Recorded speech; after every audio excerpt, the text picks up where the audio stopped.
बड़ जिला हूँ गंजाम जिला। ये अंचल व्यापक भाव में फसल क्षति होती यथा आज सरजमीन तदंत और आकाश मार्ग जिते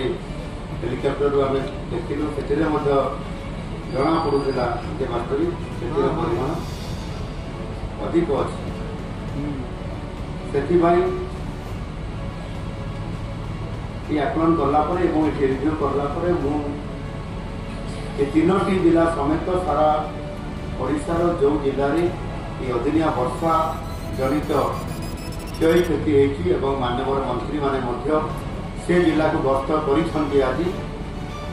यहाँ मोटामोटी भाव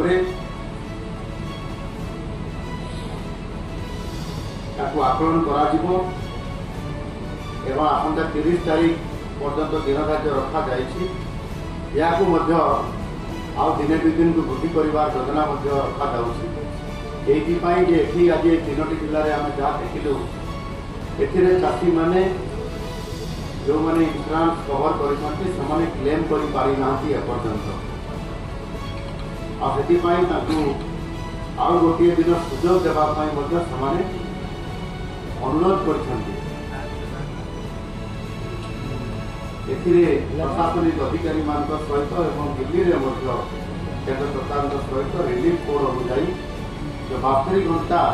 भितर जो क्लेम कर जो गोटे रिलीफ कोड अच्छी आधार करके आम कि भाव में आउ गोटे दिन भूखा जापर आलोचना चली जहाँ आम पाखे खबर आसी जहाँ गोटे दिन क्लेम कर सुजोग पाइबे सरला जो प्रेस मीट कर अवसर में आज प्रेस मीट्रे आमर राजस्व मंत्री सुरेश पुजारी महोदय ये अच्छा उपस्थित एवं सहित ये जिलार वरिष्ठ मंत्री विभूति भूषण जेना एवं गोकुलानंद मल्लिक उपस्थित अच्छा सहित माननीय विधायक मैंने भी उपस्थित अच्छा गंजाम जिलार जहाँ आम किसी जगह देखिलु से विशेष करके गंजाम जिलार छत्रपुर ब्लॉक अंतर्गत लक्ष्मीपुर ग्राम ग्राम पंचायत अंतर्गत नाउरी ग्राम और रंगीलुंडा ब्लॉक अंतर्गत गौंजू ग्राम पंचायत अंतर्गत गौंजू ग्रामर अदिनिया वर्षार गई फसल नष्ट बुलिकी आम देखीचु जो धान क्षति गदा हो जाए जो धान गुड़िक मॉइस्चराइज हो जाए जो धान गुड़िक डिस्कलर हो जाए जो धान गुड़िक जब आनिक प्रस्तुतिकरण कर चाउल बाहर ना सेगुड़ी खुद हो ये प्रकार विभिन्न अभियोग आम चाषी को भेटिला अभियोग क्या शुणु ग्रहण कर गंजाम जिले में एपर्यंत 35,800 हेक्टर खरीफ फसल 822 हेक्टर पनीपरिया अधिदिनिया वर्षा नष्ट होता कथा ये आकलन जना पड़ी प्राय 61,540 संख्यक चाषी प्रभावित होवार आकलन करा तेणु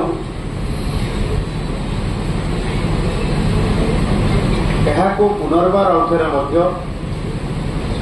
आकलन करने जिलापाल को निर्देश दिखाई सारा राज्य में जो यदि किए आगु आकलन कर पुनर्बार अवसर आकलन करेंगे सरजमीन तदंत करेंगे से आरआई तहसीलदार बीडीओ कृषि अधिकारी एवं विभिन्न संपुक्त अधिकारी माने भाग नहीं पारे एवं निश्चित भाव चाषी को प्रतिश्रुति दूसरी सठिक आकलन आसला प्रकृत क्षतिग्रस्त केते एवं जो मानू इंश्योरेंस क्लेम माध्यम साहाय्य मिल क्लेम करने एवं जो मैंने अंतर्भुक्त नहांती से भाव साहाय्य पाइबे चाषी सरकार चिंता करुछंती।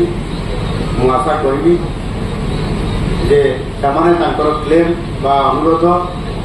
संपृक्त अधिकारी मानक निश्चित भाव में आसंता काली जो गोटे दिन एक्सटेंशन है से क्लेम करें। ये गोटे बड़ सुजोग अच्छी चाषी जो क्षति होती भरणा करने सरकार साहाय्य करने निजे अपील कर गोटे दिन गुरुत्वपूर्ण दिन से संपुक्त होती निश्चित भाव करने आज ओडिशा चाषी मुहर हस फुटापी नुआ सरकार आसला निरंतर भाव में चाषी को विभिन्न प्रकार आर्थिक सहायता प्रदान करने योजनार विभिन्न स्कीम योजना कार्यकारी कर चाषी पीएम किसान रे 6000 पाँच सीएम किसान रे 4000 पाँच ये दुईटी आर्थिक साहाय्य हिसाब से जिते चाषी चाष कार्य आरंभ करने समय दि जाऊँगी जो कि चाषी 10,000 टंका प्रथम भी पाँच यह अन्य कौन से राज्य आर्थिक साहाय्य मिले ना ठीक सेमती भाव में चाषी को धान पड़ी याडी पेपरमेंट 800 टंका इनपुट सहायता दि जाऊँगी यह सर्वभारतीय स्तर में सबुठ अधिक आम भी क्लेम करूँ नेचुराल कैलामिटी भितर या भी अंतर्भुक्त कर आगामी दिन में निश्चित भाव में अधिक आम केन्द्र निकट में दाबी करूँ चाषी ये जो रिपोर्ट आसला सरकार आकलन करेंगे एवं चाषीर क्षयक्षति आकलन कला संपूर्ण जो चाषी पाइबार जहाँ हकदार हम चाषी जोटा पाइबापी आशा रखी सरकार से परिमाण आर्थिक सहायता जोटा क्षति क्षतिर आर्थिक सहायता भरण करने निश्चित भाव में यत्नवान हे से आम चाषी को संपूर्ण भाव में सहयोग करने निवेदन करुच्ची एवं चाषी को आपण मान जरिया निवेदन करुच्ची आसंता काली सोमवार संध्या पर्यंत से जहाँ क्लेम करने कथा आवेदन करने कथा ता निश्चित भाव में जो कृषि विभाग ब्लॉक तहसील एवं खाद्य विभाग ये अन्य जो विभाग अच्छी से तुरंत जाकर अभियोग एवं से जो इंश्योरेंस क्लेम करवा ये समस्त कथा करंतु निश्चित भाव में सरकार छिड़ा होती संपूर्ण भाव में